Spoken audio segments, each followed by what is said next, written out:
اعوذ باللہ من الشیطان الرجیم بسم اللہ الرحمن الرحیم۔ رسول اللہ صلی اللہ علیہ وسلم نے فرمایا کہ جو شخص حدث کرے اس کی نماز قبول نہیں ہوتی جب تک کہ وہ دوبارہ وضو نہ کر لے۔ حضرموت کے ایک شخص نے پوچھا کہ اے ابو ہریرہ، حدث ہونا کیا ہے؟ آپ نے فرمایا پخانے کے مقام سے نکلنے والی آواز والی یا بے آواز والی ہوا۔ رسول اللہ صلی اللہ علیہ وآلہ وسلم نے فرمایا کہ میری امت کے لوگ وضو کے نشانات کی وجہ سے قیامت کے دن سفید پیشانی اور سفید ہاتھ پاؤں والوں کی شکل میں بلائے جائیں گے، تو تم میں سے جو کوئی اپنی چمک بڑھانا چاہتا ہے تو وہ بڑھا لے، یعنی وضو اچھی طرح کر لے۔ رسول کریم صلی اللہ علیہ وسلم سے شکایت کی گئی کہ ایک شخص ہے جسے یہ خیال ہوتا ہے کہ نماز میں کوئی چیز یعنی ہوا نکلتی معلوم ہوئی ہے۔ آپ صلی اللہ علیہ وسلم نے فرمایا کہ نماز سے نہ پھرے یا نہ مڑے جب تک آواز نہ سنے یا بو نہ پائے۔ نبی کریم صلی اللہ علیہ وسلم سوئے یہاں تک کہ آپ خراٹے لینے لگے، پھر آپ نے نماز پڑھی، اور کبھی راوی نے یوں کہا کہ آپ صلی اللہ علیہ وسلم لیٹ گئے پھر خراٹے لینے لگے، پھر آپ صلی اللہ علیہ وسلم کھڑے ہوئے، اس کے بعد نماز پڑھی۔ پھر سفیان نے ہم سے دوسری مرتبہ، ابن عباس رضی اللہ تعالی عنہ کہتے تھے کہ ایک مرتبہ میں نے اپنی خالہ ام المومنین حضرت میمونہ کے گھر رات گزاری تو میں نے دیکھا کہ رسول اللہ صلی اللہ علیہ وسلم رات کو اٹھے۔ جب تھوڑی رات باقی رہ گئی تو آپ صلی اللہ علیہ وسلم نے اٹھ کر ایک لٹکے ہوئے مشکیزے سے ہلکا سا وضو کیا۔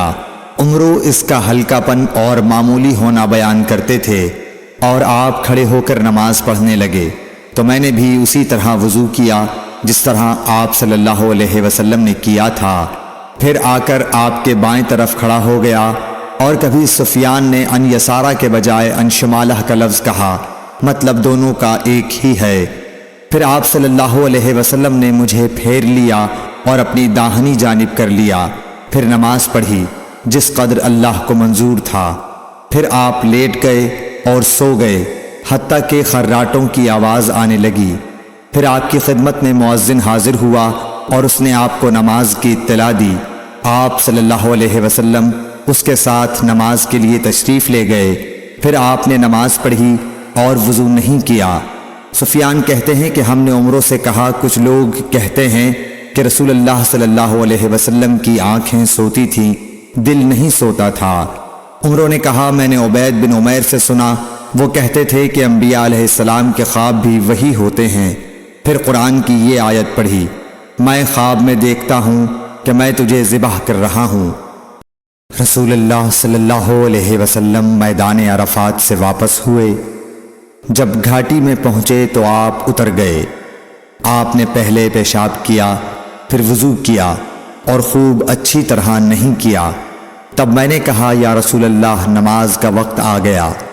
آپ صلی اللہ علیہ وسلم نے فرمایا نماز آگے ہے، یعنی مزدلفہ چل کر پڑھیں گے۔ جب مزدلفہ میں پہنچے تو آپ نے خوب اچھی طرح وضو کیا، پھر جماعت کھڑی کی گئی۔ آپ صلی اللہ علیہ وسلم نے مغرب کی نماز پڑھی، پھر ہر شخص نے اپنے اونٹ کو اپنی جگہ بٹھایا، پھر عشاء کی جماعت کھڑی کی گئی اور آپ نے نماز پڑھی، اور ان دونوں نمازوں کے درمیان کوئی نماز نہیں پڑھی۔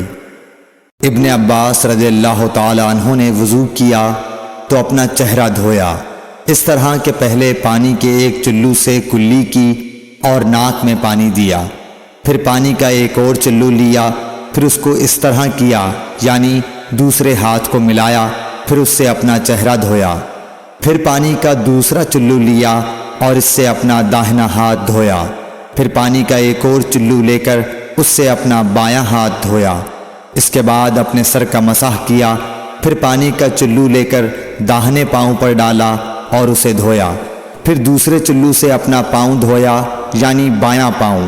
اس کے بعد کہا کہ میں نے رسول اللہ صلی اللہ علیہ وسلم کو اسی طرح وضو کرتے ہوئے دیکھا ہے۔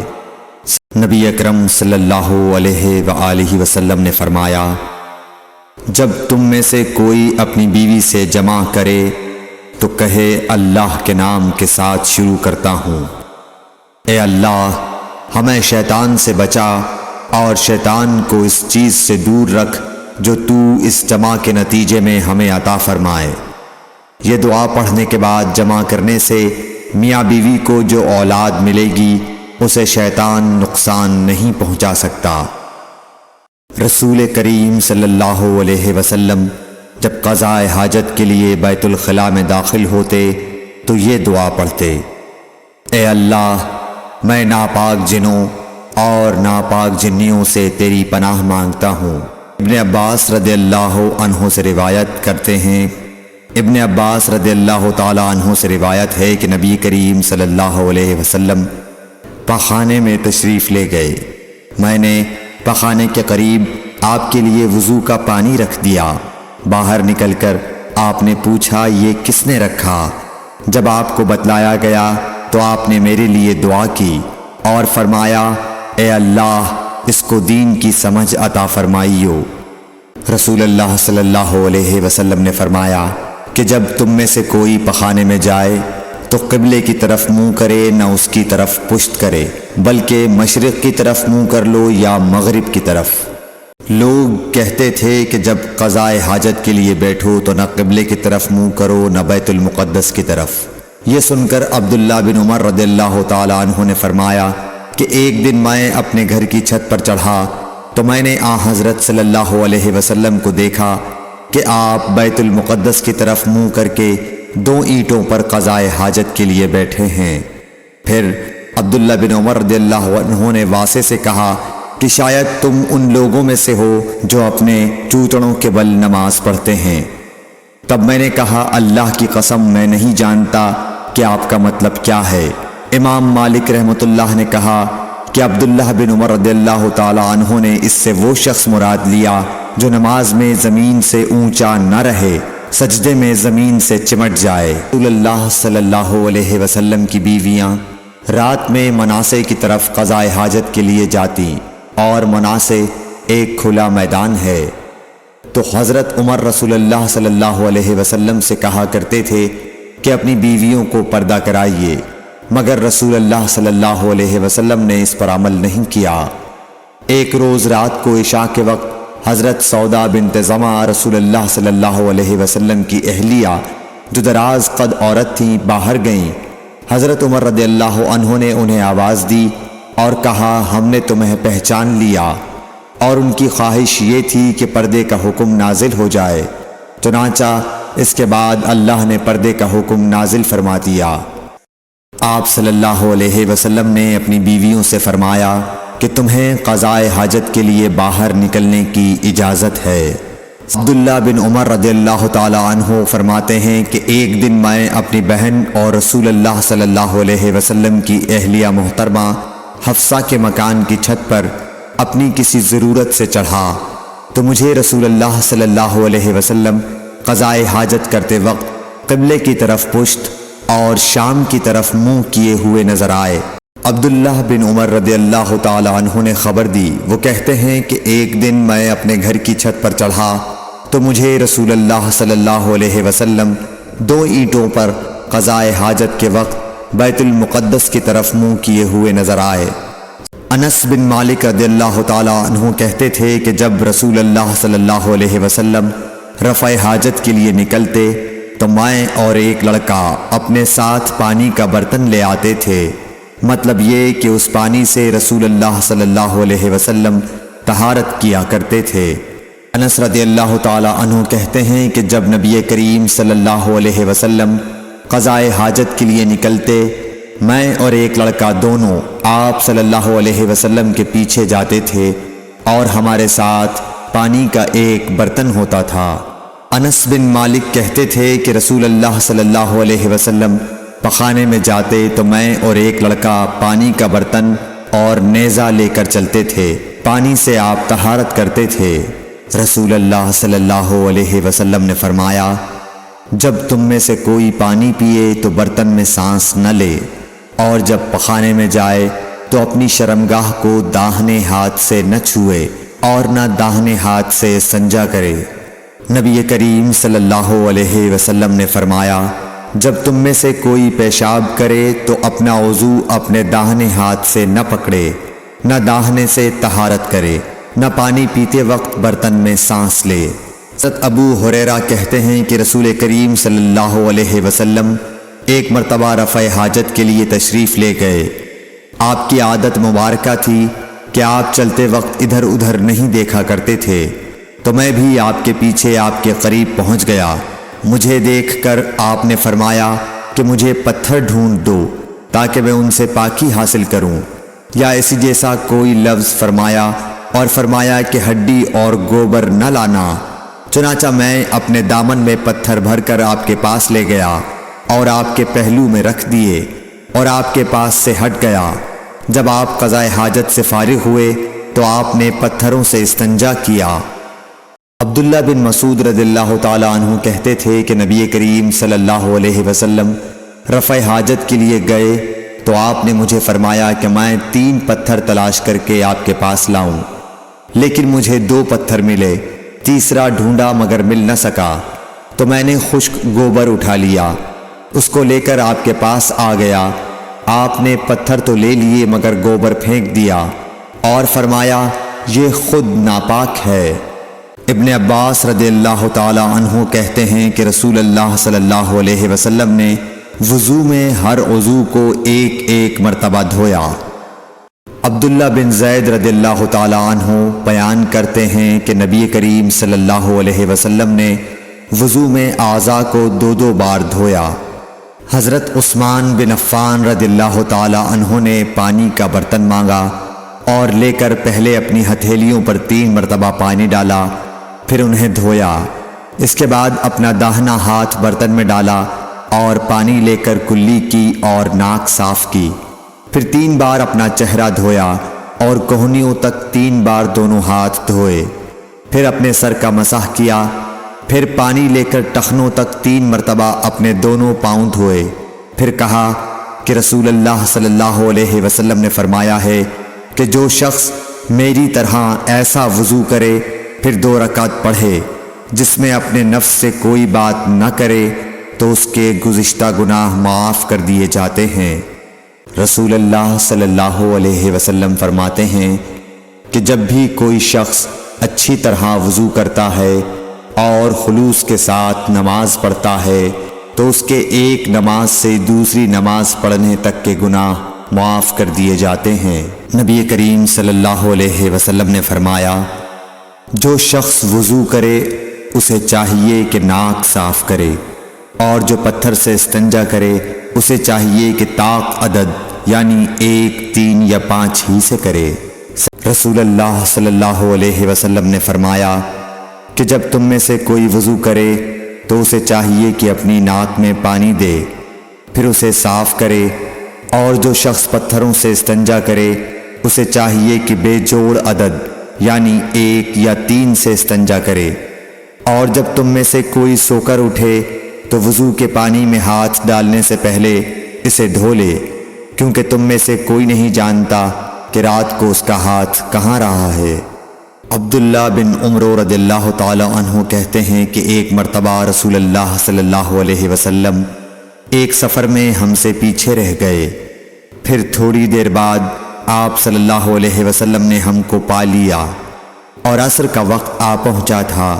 ہم وضو کرنے لگے اور اچھی طرح پاؤں دھونے کے بجائے جلدی میں ہم پاؤں پر مسح کرنے لگے۔ آپ صلی اللہ علیہ وسلم نے فرمایا ایڑیوں کے لیے آگ کا عذاب ہے، 2 مرتبہ یا 3 مرتبہ فرمایا۔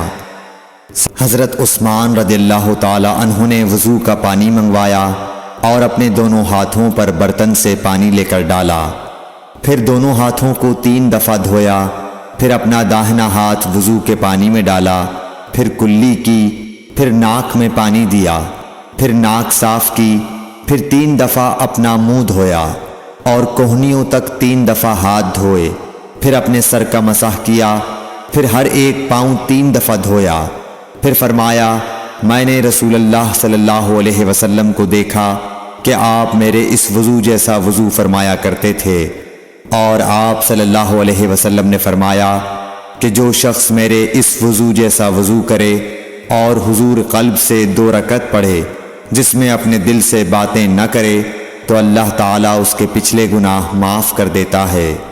ابو ہریرہ رضی اللہ تعالیٰ عنہ لوگوں کے پاس سے گزرے اور لوگ لوٹے سے وضو کر رہے تھے۔ آپ رضی اللہ تعالیٰ عنہ نے کہا، اچھی طرح وضو کرو، کیونکہ ابو القاسم صلی اللہ علیہ وسلم نے فرمایا، خشک ایڑیوں کے لیے آگ کا عذاب ہے۔ صحیح بخاری۔ عبداللہ بن جریح نے عبداللہ بن عمر سے کہا، اے ابو عبد الرحمن، میں نے تمہیں 4 ایسے کام کرتے ہوئے دیکھا ہے جنہیں تمہارے ساتھیوں کو کرتے ہوئے نہیں دیکھا۔ وہ کہنے لگے، اے ابن جریح وہ کیا ہیں؟ ابن جریح نے کہا کہ میں نے طواف کے وقت آپ کو دیکھا کہ 2 یمانی رکنوں کے سوا کسی اور رکن کو آپ نہیں چھوتے ہو۔ دوسرے میں نے آپ کو سبتی جوتے پہنے ہوئے دیکھا، اور تیسرے میں نے دیکھا کہ آپ زرد رنگ استعمال کرتے ہو، اور چوتھی بات میں نے یہ دیکھی کہ جب آپ مکے میں تھے لوگ ذی الحج کا چاند دیکھ کر لبیک پکارنے لگتے ہیں اور حج کا احرام باندھ لیتے ہیں، اور آپ 8ویں تاریخ تک احرام نہیں باندھتے۔ حضرت عبداللہ بن عمر رضی اللہ تعالی عنہ نے جواب دیا کہ دوسرے ارکان کو تو میں یوں نہیں چھوتا کہ میں نے رسول اللہ صلی اللہ علیہ وسلم کو یمانی رکنوں کے علاوہ کسی اور رکن کو چھوتے ہوئے نہیں دیکھا، اور رہے سبتی جوتے تو میں نے رسول اللہ صلی اللہ علیہ وسلم کو ایسے جوتے پہنے ہوئے دیکھا کہ جن کے چمڑے پر بال نہیں تھے، اور آپ انہی کو پہنے وضو فرمایا کرتے تھے، تو میں بھی انہی کو پہننا پسند کرتا ہوں۔ اور زرد رنگ کی یہ بات ہے کہ میں نے رسول اللہ صلی اللہ علیہ وسلم کو زرد رنگ رنگتے ہوئے دیکھا ہے، تو میں بھی اسی رنگ سے رنگنا پسند کرتا ہوں۔ اور احرام باندھنے کا معاملہ یہ ہے کہ میں نے رسول اللہ صلی اللہ علیہ وسلم کو اس وقت تک احرام باندھتے ہوئے نہیں دیکھا جب تک آپ کی اونٹنی آپ کو لے کر نہ چل پڑتی۔ رسول اللہ صلی اللہ علیہ وسلم نے اپنی مرحومہ صاحبزادی حضرت زینب کو غسل دیتے وقت فرمایا تھا کہ غسل داہنی طرف سے دو اور اعضائے وضو سے غسل کی ابتدا کرو۔ ام المومنین حضرت عائشہ رضی اللہ تعالی عنہا فرماتی ہیں کہ رسول اللہ صلی اللہ علیہ وسلم جوتا پہننے، کنگھی کرنے، وضو کرنے اور اپنے ہر کام میں داہنی طرف سے کام کی ابتدا کرنے کو پسند فرمایا کرتے تھے۔ انس بن مالک رضی اللہ تعالی عنہ فرماتے ہیں کہ میں نے رسول اللہ صلی اللہ علیہ وسلم کو دیکھا کہ نماز عصر کا وقت آ گیا، لوگوں نے پانی تلاش کیا، جب انہیں پانی نہ ملا تو رسول اللہ صلی اللہ علیہ وسلم کے پاس ایک برتن میں وضو کے لیے پانی لایا گیا۔ رسول اللہ صلی اللہ علیہ وسلم نے اس میں اپنا ہاتھ ڈال دیا اور لوگوں کو حکم دیا کہ اسی برتن سے وضو کریں۔ حضرت انس رضی اللہ تعالی عنہ کہتے ہیں کہ میں نے دیکھا کہ آپ کی انگلیوں کے نیچے سے پانی چشمے کی طرح ابل رہا تھا، یہاں تک کہ قافلے کے آخری آدمی نے بھی وضو کر لیا۔ ابن سیرین کہتے ہیں کہ میں نے عبیدہ رضی اللہ تعالی عنہ سے کہا کہ ہمارے پاس رسول اللہ صلی اللہ علیہ وسلم کے کچھ بال مبارک ہیں جو ہمیں حضرت انس رضی اللہ تعالی عنہ سے یا ان کے گھر والوں کی طرف سے ملے ہیں۔ یہ سن کر عبیدہ نے کہا کہ اگر میرے پاس ان بالوں میں سے ایک بھی ہو تو وہ میرے لیے ساری دنیا اور اس کی ہر چیز سے زیادہ عزیز ہے۔ رسول کریم صلی اللہ علیہ وسلم نے حجۃ الوداع میں جب سر کے بال منڈوائے تو سب سے پہلے ابو طلحہ رضی اللہ تعالی عنہ نے آپ کے بال لیے تھے۔ رسول اللہ صلی اللہ علیہ وسلم نے فرمایا کہ جب کتا تم میں سے کسی کے برتن میں سے کچھ پی لے تو اس کو 7 مرتبہ دھو لو تو پاک ہو جائے گا۔ رسول کریم صلی اللہ علیہ وسلم نے فرمایا کہ ایک شخص نے ایک کتے کو دیکھا جو پیاس کی وجہ سے گیلی مٹی کھا رہا تھا، تو اس شخص نے اپنا موزہ لیا اور اس سے پانی بھر کر پلانے لگا حتیٰ کہ اس کو خوب سیراب کر دیا۔ اللہ نے اس شخص کے اس کام کی قدر کی اور اسے جنت میں داخل کر دیا۔ رسول اللہ صلی اللہ علیہ وسلم کے زمانے میں کتے مسجد میں آتے جاتے تھے، لیکن لوگ ان جگہوں پر پانی نہیں چھڑکتے تھے۔ بن حاتم کہتے ہیں کہ میں نے رسول اللہ صلی اللہ علیہ وسلم سے کتے کے شکار کے متعلق دریافت کیا، تو آپ صلی اللہ علیہ وسلم نے فرمایا کہ جب تو اپنے سدھائے ہوئے کتے کو چھوڑے اور وہ شکار کر لے تو اس شکار کو کھا، اور اگر وہ کتا اس شکار میں سے خود کچھ کھا لے تو اس کو نہ کھائیو، کیونکہ اب اس نے شکار اپنے لیے پکڑا ہے۔ میں نے کہا کہ بعض دفعہ میں شکار کے لیے اپنے کتے چھوڑتا ہوں، پھر اس کے ساتھ دوسرے کتے کو بھی پاتا ہوں۔ آپ صلی اللہ علیہ وسلم نے فرمایا پھر مت کھا، کیونکہ تم نے بسم اللہ اپنے کتے پر پڑھی تھی، دوسرے کتے پر نہیں پڑھی۔ رسول کریم صلی اللہ علیہ وسلم نے فرمایا کہ بندہ اس وقت تک نماز ہی میں رہتا ہے جب تک وہ مسجد میں نماز کا انتظار کرتا رہے، تا وقت کہ وہ حدث نہ کرے۔ ایک اجمی آدمی نے پوچھا کہ اے ابو ہریرہ، حدث کیا چیز ہے؟ انہوں نے فرمایا کہ ہوا جو پیچھے سے خارج ہو، جسے عرف عام میں گوز مارنا کہتے ہیں۔ رسول اللہ صلی اللہ علیہ وسلم نے فرمایا کہ نمازی نماز سے اس وقت تک نہ پھرے جب تک ریح کی آواز نہ سن لے یا اس کی بو نہ پالے۔ حضرت علی رضی اللہ تعالیٰ عنہ نے فرمایا کہ میں ایسا آدمی تھا جس کو سیلان مزی کی شکایت تھی، مگر رسول اللہ صلی اللہ علیہ وسلم سے دریافت کرتے ہوئے مجھے شرم آئی، تو میں نے ابن الاسود کو حکم دیا۔ انہوں نے آپ صلی اللہ علیہ وسلم سے پوچھا، آپ نے فرمایا کہ اس میں وضو کرنا فرض ہے۔ زید بن خالد نے حضرت عثمان بن عفان رضی اللہ تعالیٰ عنہ سے پوچھا کہ اگر کوئی شخص صحبت کرے اور منی نہ نکلے، فرمایا کہ وضو کرے جس طرح نماز کے لیے وضو کرتا ہے، اور اپنے وضو کو دھو لے۔ حضرت عثمان رضی اللہ تعالیٰ عنہ کہتے ہیں کہ یہ میں نے رسول اللہ صلی اللہ علیہ وسلم سے سنا ہے۔ زید بن خالد کہتے ہیں کہ پھر میں نے اس کے بارے میں حضرت علی، زبیر، طلحہ اور ابی بن کعب رضی اللہ عنہم سے دریافت کیا، سب نے اس شخص کے بارے میں یہی حکم دیا۔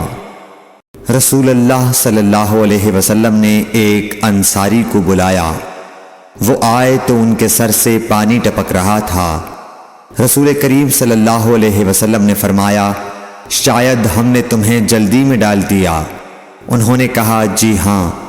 تب رسول اللہ صلی اللہ علیہ وسلم نے فرمایا کہ جب کوئی جلدی کا کام آ پڑے یا تمہیں انزال نہ ہو تو تم پر وضو ہے، غسل ضروری نہیں۔